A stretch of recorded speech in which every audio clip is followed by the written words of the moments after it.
उत्तर प्रदेश के घोसी विधानसभा उपचुनाव में बीजेपी और समाजवादी पार्टी सहित सभी 11 प्रत्याशियों की किस्मत ईवीएम में कैद हो गई है। मंगलवार 5 सितंबर को हुए मतदान में करीब 50.03% वोट ही पड़े। 2022 में यहां 58% और 2017 में 57% वोट पड़े थे। इस सीट पर वैसे तो 10 उम्मीदवार मैदान में हैं, लेकिन मुख्य मुकाबला बीजेपी के दारा सिंह चौहान और सपा के सुधाकर सिंह के बीच माना जा रहा है। घोसी में कम मतदान ने इन दोनों नेताओं की टेंशन भी बढ़ा दी है। सियासी गलियारों में वोटिंग कम होने के मायने निकाले जा रहे हैं। घोसी में सपा और बीजेपी ने प्रचार के लिए पूरी ताकत झोंक दी थी।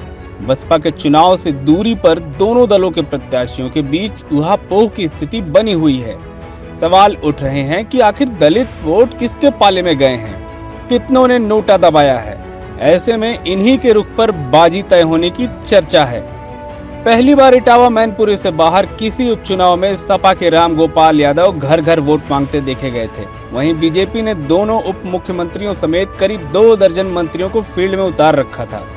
राजनीतिक जानकार घोसी उपचुनाव को यूपी में इंडिया गठबंधन का लिटमस टेस्ट भी बता रहे हैं। बीजेपी के लिए भी यह चुनाव कई मायनों में महत्वपूर्ण माना जा रहा था।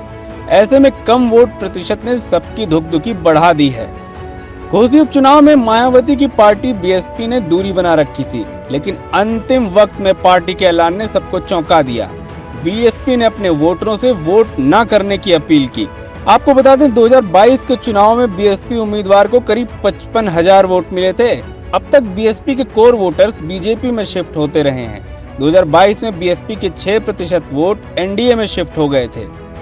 घोसी में भी बीएसपी वोटरों पर दारा सिंह की नजर थी, जो बीजेपी के प्रत्याशी हैं, लेकिन ऐन वक्त पर पार्टी की रणनीति ने कई समीकरण उलट-पुलट दिए।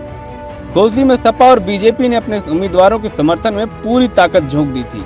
दोनों पक्ष के बड़े से छोटे नेता मैदान में डटे हुए थे। ऐसे में रिजल्ट का सीधा असर यूपी की सियासत पर पड़ेगा।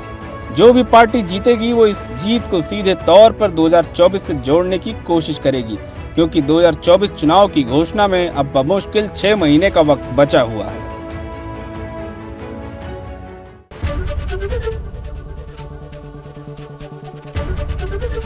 एबीपी गंगा, खबर आपकी, जुबान आपकी।